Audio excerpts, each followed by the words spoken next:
Assalamualaikum warahmatullahi wabarakatuh.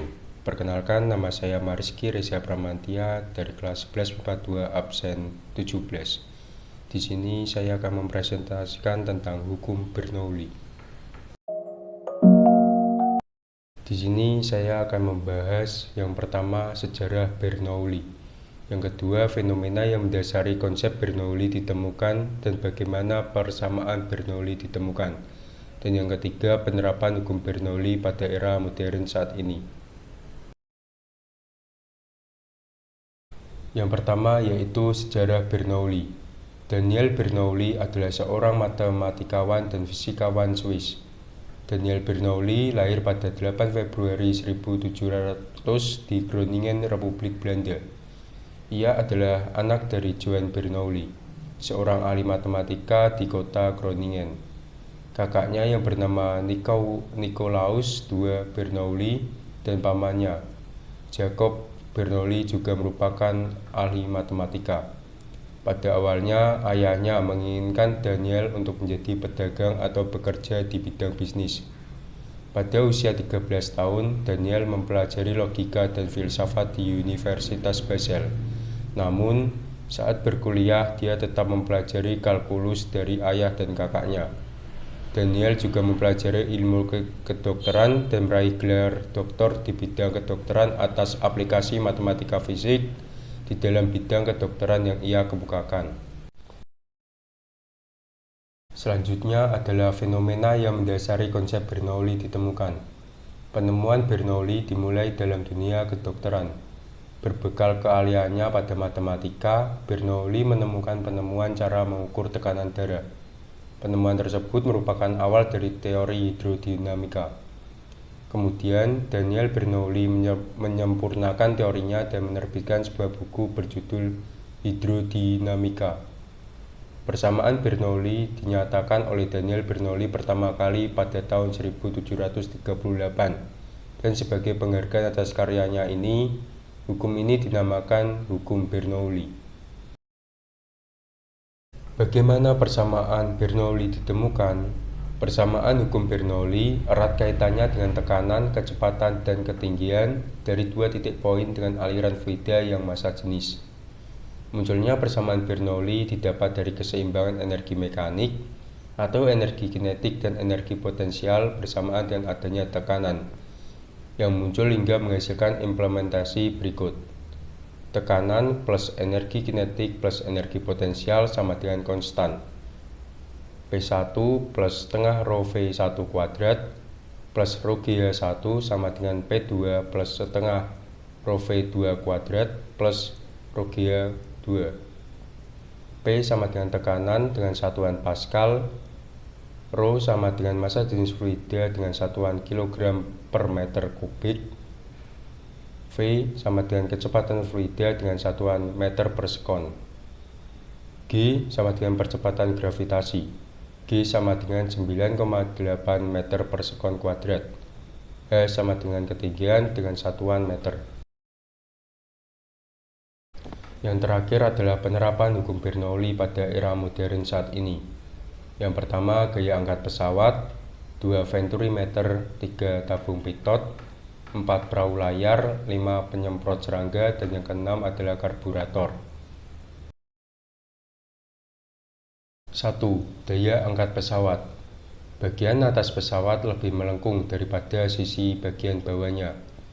Bentuk sayap juga menyebabkan kecepatan aliran udara bagian atas lebih besar daripada di bagian bawah. V2 lebih besar daripada V1, sehingga tekanan udara di bawah sayap lebih besar daripada di atas sayap. P1 lebih besar dari P2. Pada dasarnya ada 4 buah gaya yang bekerja pada sebuah pesawat terbang yang sedang mengangkasa. 1. Gaya berat pesawat yang disebabkan oleh gaya gravitasi bumi. 2. Gaya angkat yang disebabkan oleh bentuk pesawat. 3. Gaya ke depan yang disebabkan oleh gesekan udara. Dan yang keempat, gaya hambatan yang disebabkan oleh gesekan udara. Yang kedua adalah venturimeter. Alat ukur venturi atau venturimeter dipasang dalam suatu pipa aliran untuk mengukur laju aliran suatu zat cair. Suatu zat cair dengan massa jenis ρ mengalir melalui sebuah pipa dengan luas penampang A1 pada daerah 1.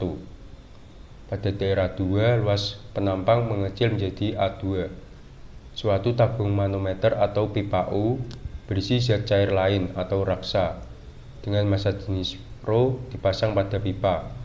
Kecepatan aliran zat cair di dalam pipa dapat diukur dengan persamaan. Selanjutnya yang ketiga yaitu tabung pitot. Tabung pitot dapat digunakan untuk mengukur laju aliran udara. Tabung ini memiliki dua ujung pipa. Satu ujung pipa atau ujung satu memiliki lubang yang menghadap ke aliran udara, dan ujung yang lain atau ujung dua memiliki lubang yang aliran udara. Tabung pitot adalah salah satu instrumen utama pada pesawat terbang. Kalau kita lihat di nomor pesawat, kita akan menghitung jumlah logam yang menonjol dan menghadap ke depan. Itulah tabung pitot. Gambar di samping adalah tabung pitot yang ada di dua sisi bodi depan pesawat. Akan ada banyak jenis tabung hitam yang muncul di depan. Tabung tersebut digunakan untuk mengukur aliran udara terhadap pesawat, yang artinya mengukur kecepatan pesawat terhadap bumi. Keempat, perahu layar. Perahu layar dapat bergerak berlawanan dengan arah angin dengan memanfaatkan hukum Bernoulli. Untuk dapat bergerak ke arah yang diinginkan, maka kapal layar harus mempunyai dua buah layar yang dapat diatur-atur. Gaya Bernoulli mendorong kapal dengan dalam arah tegak lurus dengan arah angin. Ketika melawan angin, layar utama dipasang pada suatu sudut yang kira-kira di tengah-tengah antara arah angin dan sumbu perahu atau lunas. Gaya total pada layar bekerja hampir tegak lurus terhadap layar atau F angin. Hal ini yang akan membuat perahu cenderung bergerak ke samping jika tidak ada lunas yang memanjang vertikal ke bawah di bawah air, karena air memberikan gaya atau F air pada lunas yang hampir tegak lurus pada lunas. Resultan kedua gaya ini atau FR hampir lurus ke depan. Selanjutnya yaitu penyemprot serangga. Ketika batang pengisap ditekan, udara dipaksa keluar dari tabung pompa melalui lubang sempit pada ujungnya.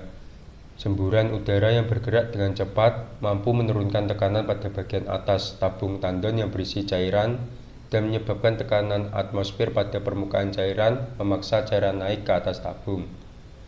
Semburan udara berkelajuan tinggi meniup cairan sehingga cairan dikeluarkan sebagai semburan kabut halus.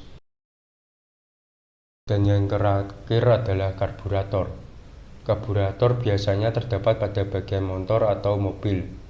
Karburator adalah alat yang berfungsi untuk menghasilkan campuran bahan bakar dengan udara, sehingga campuran ini memasuki silinder mesin untuk tujuan pembakaran.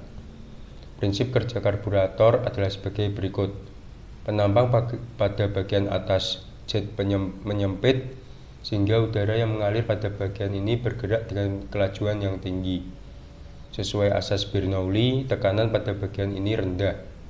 Tekanan di dalam tangki bensin sama dengan tekanan atmosfer. Tekanan atmosfer memaksa bahan bakar atau bensin atau solar tersembur keluar melalui jet sehingga bahan bakar bercampur dengan udara sebelum memasuki silinder mesin. Demikian presentasi yang dapat saya sampaikan. Mohon maaf bila ada salah kata. Terima kasih dan wassalamualaikum warahmatullahi wabarakatuh.